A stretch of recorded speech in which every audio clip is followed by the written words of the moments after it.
ഇല്ല, അവൻ രാജിവെക്കില്ല. അവൻ രാജിവെക്കുമെന്ന് കരുതിയ നമ്മളാ മണ്ടന്മാർ. ചക്കരക്കുടത്തിലല്ലേ കൈയിട്ടിരിക്കുന്നത്. അധികാരത്തിന്റെ മത്ത് പിടിപ്പിക്കുന്ന സുഖം അവനും അനുഭവിച്ചു കഴിഞ്ഞു. ഇനി അച്ഛന് വേണ്ടി സ്വന്തം സുഖങ്ങൾ ഉപേക്ഷിക്കാൻ മാത്രം വിഡ്ഢിയൊന്നും അല്ലവൻ. സ്വന്തം കുടുംബത്തിൽ വരെ റെയ്ഡ് നടത്തി അവൻ പ്രശസ്തി പിടിച്ചു പറ്റിയില്ലേ? ഇപ്പൊ പത്രക്കാരും ചാനലുകാരും എന്തിന് പ്രതിപക്ഷം വരെ അവനെ പൊഴുത്തുകയല്ലേ? അവൻ നാട് നന്നാക്കുക എന്തു വേണമെങ്കിലും ആയിക്കോട്ടെ, പക്ഷെ നമ്മുടെ കുടുംബത്തിൽ ഒരു അംഗമെന്നൊരു പരിഗണന ഇനി അവന് കൊടുക്കാൻ പാടില്ല. അച്ഛന്റെ മനസ്സറിയാൻ കഴിയാത്തവന് പടിക്ക് പുറത്താ സ്ഥാനം. അച്ഛൻ നോക്കിക്കോ, ഈ ചിറ്റാരിക്കര മണ്ഡലത്തിൽ വീണ്ടും ഒരു ഇലക്ഷൻ ഉണ്ടാവും അച്ഛന് മത്സരിക്കാൻ വേണ്ടി. അച്ഛൻ മുഖ്യമന്ത്രിയാകുന്നത് എനിക്ക് കാണണം. എങ്ങനെ? പുരയ്ക്കുമേതെ ചാഞ്ഞു നിൽക്കുന്നത് പൊന്നുകായ്ക്കുന്ന മരമാണെങ്കിൽ പോലും അത് വെട്ടിക്കളയണമെന്ന പ്രമാണം.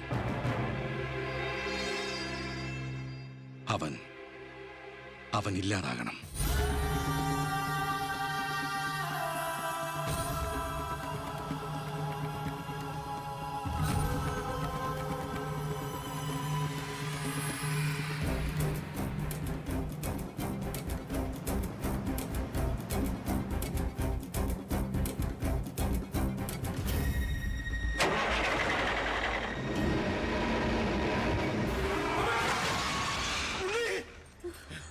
എന്താ? എന്തു പറ്റി?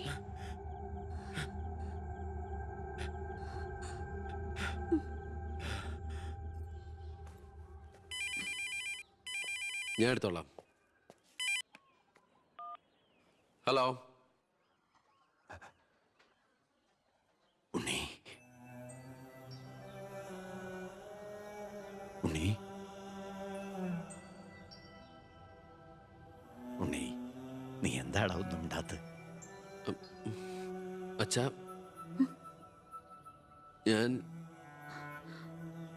എനിക്ക് നിന്നെ ഒന്ന് കാണണം. ഞാനിപ്പോ ഡൽഹിക്ക് പോകാൻ വേണ്ടി എയർപോർട്ടിൽ പോകാൻ നിൽക്കുക. എന്തായാലും ഞാൻ അവിടെ വന്നിട്ട് നീ പോയാൽ മതി. ഉടനെ എത്താം. അച്ഛനാ, ആ ശബ്ദത്തില് പഴയ സ്നേഹവും വാത്സല്യവും ഒക്കെ എന്നെ ഉണ്ണീന്ന് അച്ഛൻ പണ്ടെങ്ങും വിളിച്ച് കേട്ടതാ. പിന്നെ ഇപ്പോഴാ ഇങ്ങോട്ട് വരണുണ്ടെന്ന്. ഈശ്വര,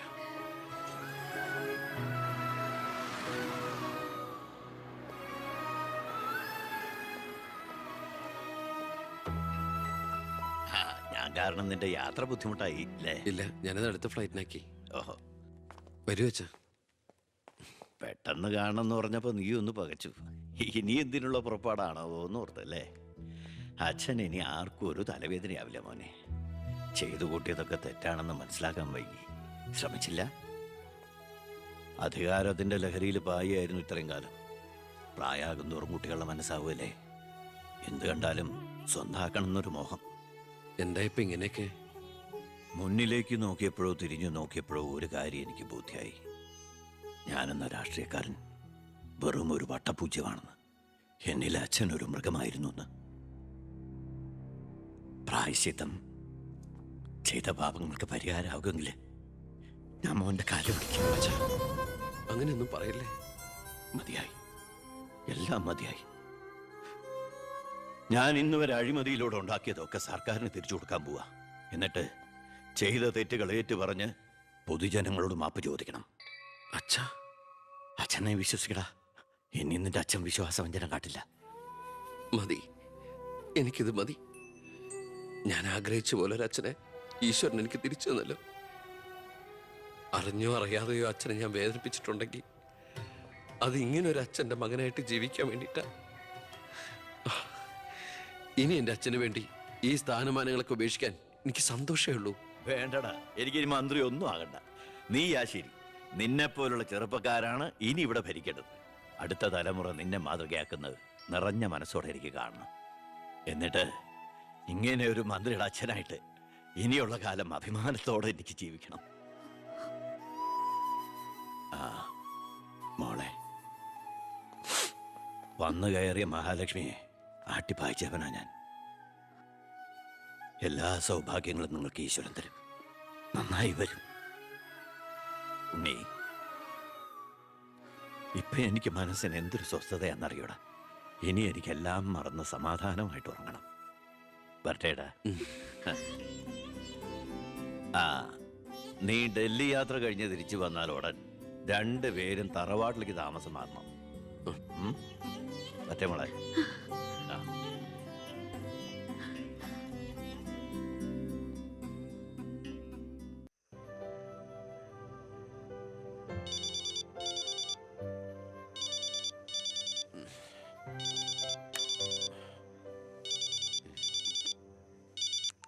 ഹലോ.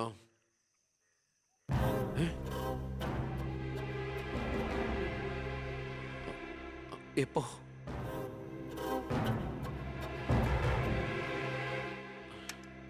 മുൻ വിദ്യാഭ്യാസ മന്ത്രി ബാലഗംഗാധര മേനോൻ കാറപകടത്തിൽ കൊല്ലപ്പെട്ടു. ആഭ്യന്തരമന്ത്രി ശ്രീ ബി കൃഷ്ണകുമാറിന്റെ പിതാവാണ് കൊല്ലപ്പെട്ട ബാലഗംഗാധര മേനോൻ. സംഭവസ്ഥലത്തു നിന്നും ലോറി ഡ്രൈവറും ക്ലീനറും ഓടി രക്ഷപ്പെട്ടു. മൃതദേഹം പോസ്റ്റ്മോർട്ടത്തിന് ശേഷം ചിറ്റാരിക്കരയിലുള്ള സ്വവസതിയിലേക്ക് കൊണ്ടുപോകും.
ഇതിപ്പോ ആക്സിഡന്റ് ആണോ കൊല്ലിച്ചതാണോ എന്ന് ആർക്കറിയാം?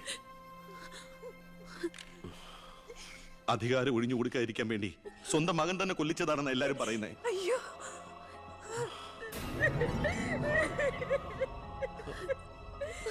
എന്നിട്ട് ആ സമയത്ത് ഒരു ഡൽഹി യാത്രയിൽ ആരും സംശയിക്കില്ലല്ലോ.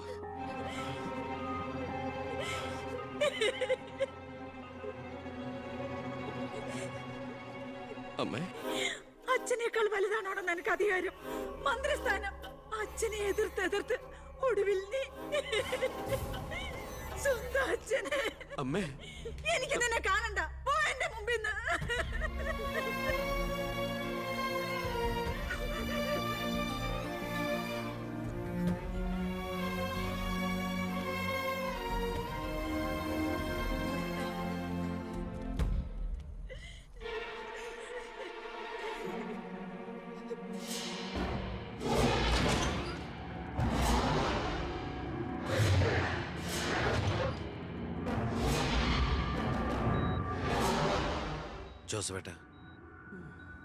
ജോസഫേട്ടൻ അച്ഛൻ്റെ കൂടെ എങ്ങനെയാ? താനിതെങ്ങോട്ടാ? ഞാൻ അങ്ങോട്ടാ? അങ്ങോട്ട് അല്ല, ഇങ്ങോട്ട്. കയറോ വണ്ടിയില്. ഇങ്ങോട്ട് കയറോ. ആള് മാറിപ്പോയില്ലല്ലോ. ഞാൻ ജോസഫാ. തന്നോട് വണ്ടി കയറാനല്ലേ പറഞ്ഞേ? എങ്ങോട്ടാ എന്നെ കൊണ്ടുപോകുന്നേ? കൊല്ലാൻ. വണ്ടി വിടറോ. 10-25 കൊല്ലം നിഴൽ പോലെ നടന്നതല്ലേ എൻ്റെ കൂടെ. താനുണ്ടാകണം ഇനി എന്നോടൊപ്പം. PA ആയിട്ടല്ല, നല്ലൊരു സുഹൃത്തായിട്ട്. സാറിന് വട്ടായോ? ഞാൻ ഉദ്ദേശിച്ച താനൊന്നും ഉദ്ദേശിക്കണ്ട. ഇത്രയും കാലം എനിക്ക് വട്ട് തന്നെയായിരുന്നു. ഇപ്പൊ തിരിച്ചറിവ് വന്നു. എൻ്റെ മോൻ എൻ്റെ കണ്ണ് തുറപ്പിച്ചിടും. എന്റെ ഈശോയെ, ഞാൻ എന്തായി കേൾക്കുന്നത്? ലക്ഷ്മിക്ക് സന്തോഷമായി കാണുമല്ലേ? അതല്ലേ രസം. ഞാൻ അവളോട് ഒന്നും പറഞ്ഞില്ല. ഒരു സസ്പെൻസ് ആയിക്കോട്ടെ. മകനും മരുമകളും പെട്ടെന്ന് വീട്ടിൽ വന്ന് കയറുമ്പോൾ അവൾ അന്തം വിട്ടു.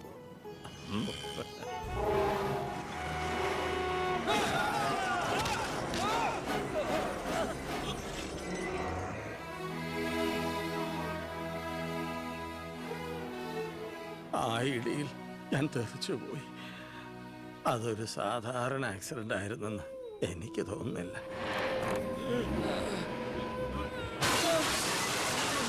അല്ലെങ്കിൽ പിന്നെ ആ ലോറി പിന്നോട്ടെടുത്ത ശേഷം പിന്നെയും കൊണ്ടുവന്നിടിച്ച എന്തിനാ? മനപ്പൂർവ്വം ആരോ ജയിച്ച പോലെ.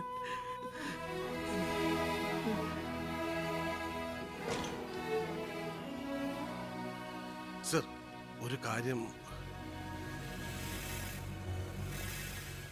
ആ ലോറി ഡ്രൈവറും കിളിയും ഒളിച്ചിരിക്കുന്ന സ്ഥലം കണ്ടുപിടിച്ചു. പക്ഷേ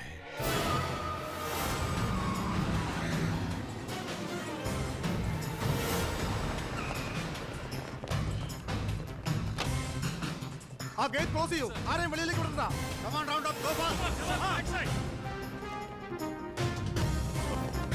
സാർ സോറി മാഡം. ആ നോക്കൂടെ, ആ മുറി നോക്കൂ.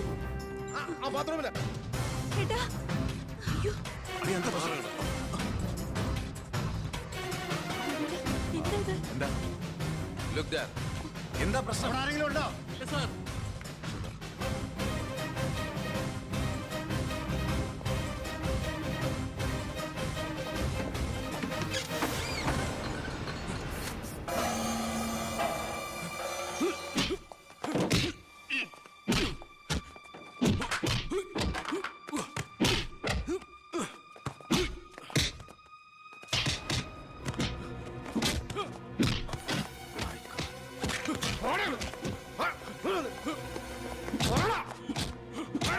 ആര് പറഞ്ഞിട്ടാ നീ മേനോ സാറിനെ കൊന്നത്?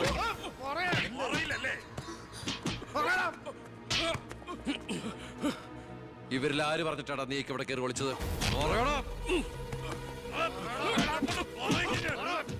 ഒന്ന് നിർത്തുന്നുണ്ടോ? അമ്മേ, എന്താ എന്താ ഇവിടെ? അമ്മേ, ഇവന് അച്ഛനെ, എന്നിട്ട് ഈ വീട്ടിൽ തന്നെ. വേണ്ട, നീ നിന്റെ പോലീസും ചേർന്ന് എന്നെ ബോധ്യപ്പെടുത്താനാണ് ഈ വേഷം കെട്ടെങ്കിൽ അത് വേണ്ട. നിനക്ക് എന്ന് തുടങ്ങിയടാ നിന്റെ അച്ഛനോട് ഇത്ര സ്നേഹം? ദയവ് ചെയ്ത് ഇവിടുന്ന് ഇറങ്ങി പോകുന്നുണ്ടോ? ഇല്ല, ഇവനെ കൊണ്ട് സത്യം പറയിപ്പിച്ചിട്ട് ഞാൻ പോവൂ. ഈ ലോകത്ത് എന്റെ അമ്മയെ മാത്രം എനിക്ക് ബോധിപ്പിക്കണം, ഞാനല്ല എന്റെ അച്ഛനെ കൊന്നതെന്ന്. പറയടാ, ആരടാ നിന്റെയൊക്കെ പിന്നില്? ആരടാ നിന്റെയൊക്കെ പിന്നില്? പറയടാ. പറയാൻ ആരടാ എന്റെ അച്ഛനെ കൊന്ന്? ഇവനെ തല്ലിക്കൊന്നാലും പറയില്ലടാ. എനിക്കറിയാം ആരാണെന്ന്. ഇനി എനിക്ക് പിടിച്ചു നിൽക്കാനാവില്ല. ഞാൻ പറയാം. ആ, നീ ഇതുവരെ എഴുന്നേറ്റില്ലായിരുന്നു. ഇന്നലെ ശകലം ലേറ്റായി. ശരി, ഞാൻ കുറെ നേരം കാത്തിരുന്നായിരുന്നു. എന്താ രാവിലെ? എനിക്കൊന്ന് അമ്പലത്തിൽ പോണം.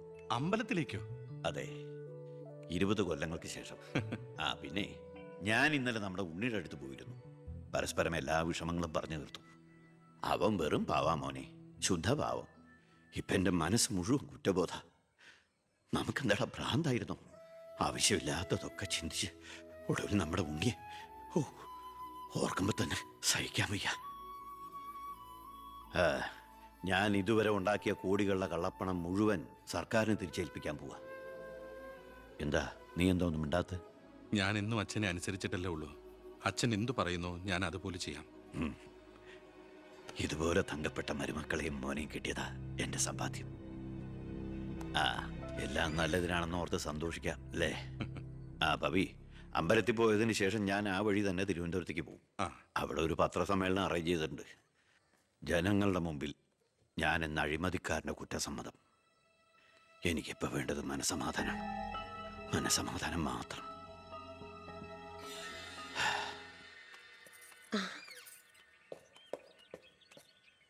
സാർ ബെൻസേല്? വേണ്ടടോ, പഴയ ശീലങ്ങളൊക്കെ മാറ്റി നമുക്കിത് പോവാം. ശരി സാർ.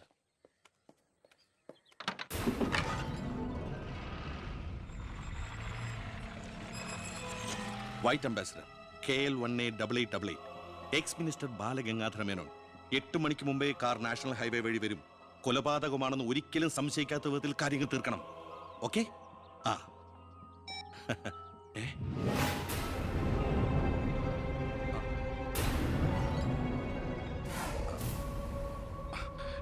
നീ ഇവിടെ നിപ്പുണ്ടായിരുന്നോ? അല്ല മോളെ, നിന്റെ അച്ഛൻ പറഞ്ഞു കേട്ടില്ലേ, മനസമാധാനമാണ് വലുതെന്ന്. നിന്റെ അച്ഛന് മനസമാധാനം വന്നപ്പോ എനിക്കത് നഷ്ടപ്പെട്ടു. വർഷങ്ങൾ കൊണ്ട് ഞാൻ നേടിയത് മുഴുവൻ ഒറ്റ നിമിഷം കൊണ്ട് ഇല്ലാതാക്കണമെന്ന് പറഞ്ഞിട്ട് പോയത് കേട്ടില്ലേ?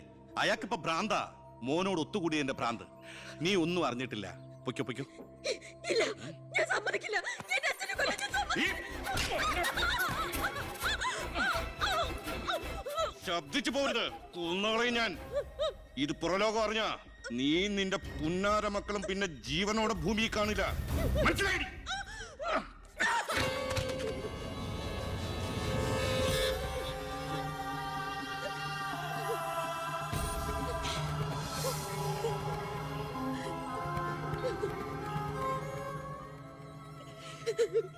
അയാള് ദുഷ്ടനാ, പണത്തിന് വേണ്ടി എന്തും ചെയ്യാൻ മടിയില്ലാത്തവൻ. ഞാനിത് പറഞ്ഞാൽ എന്നെ കുട്ടികളെ അയാള് കൊല്ലും. പറഞ്ഞില്ലെങ്കിൽ ഈ ജന്മം എന്റെ അച്ഛന്റെ ആത്മാവിനോട് പൊറുക്കില്ലടാ. മോനെ ഉണ്ണി, എന്നോട് പൊറുക്കടാ.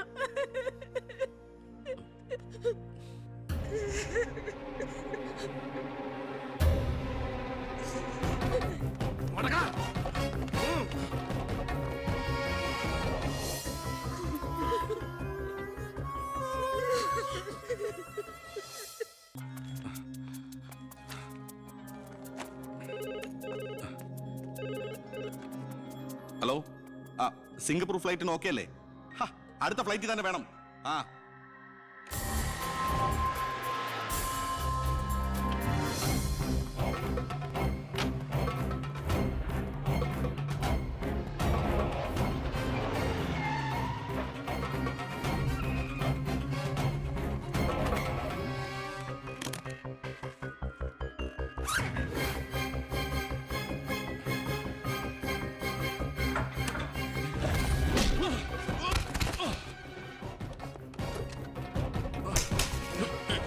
എന്ത് തെറ്റാ എന്റെ അച്ഛൻ നിന്നോട് ചെയ്തേ?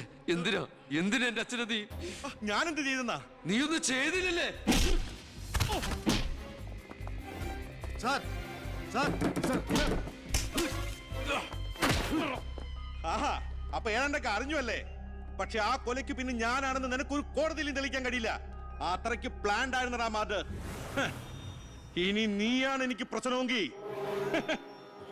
കൊല്ലും ഞാൻ. എന്നിട്ട് കാശെറിഞ്ഞൊരു ബിനാമിയെ കൊലയാളിയാക്കി നിയമത്തിന് മുമ്പിൽ ഇട്ടുകൊടുക്കും. വെറുതെ എന്റെ യാത്ര മുടക്കരുത്.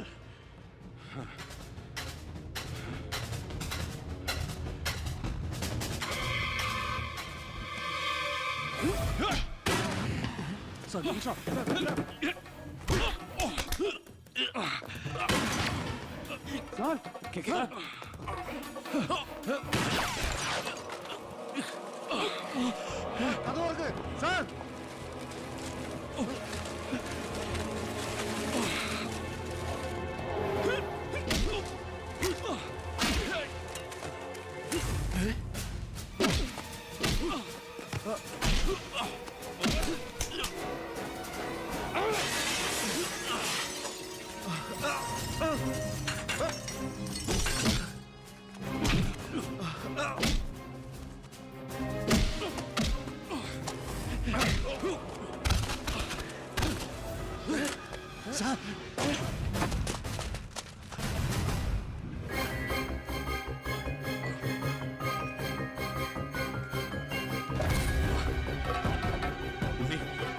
ഉണ്ണി,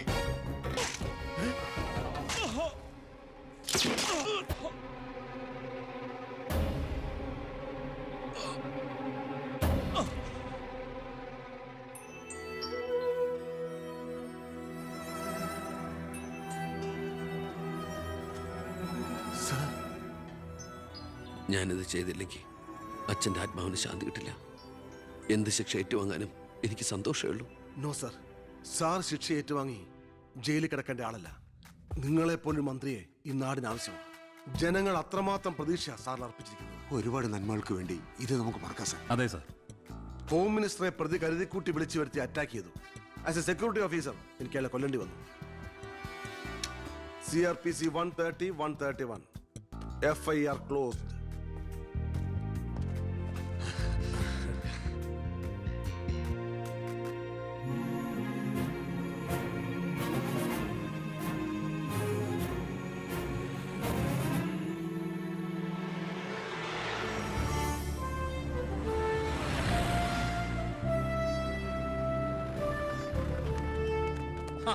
കൃഷ്ണകുമാർ നന്നാവുന്നുണ്ടോ? തന്റെ ഭരണതന്ത്രങ്ങളും പരിഷ്കാരങ്ങളും വിചാരിച്ചില്ല ഇത്രയും. ഞാൻ ഭരിച്ചിരുന്ന മന്ത്രിസഭയില് തന്നെ പോലൊരു ചങ്കുറപ്പുള്ള മന്ത്രി ഉണ്ടായിരുന്നെങ്കിൽ ഞാൻ കാണിച്ചു കൊടുത്തേനെ ഈ കേരളം റിയൽ ഗാഡ്സ് ഓൺ കൺട്രിയാണെന്ന്. പക്ഷെ ഇവിടെ ഡെവിൾസ് ഓൺ പീപ്പിൾ ആണ് സാർ കൂടുതൽ. ഒക്കെ ശരിയാവും, ശരിയാക്കണം. കുറച്ചു സമയവും ഒരുപാട് കാര്യങ്ങളും മെനക്കെടുത്തുന്നില്ല. നടക്കട്ടെ.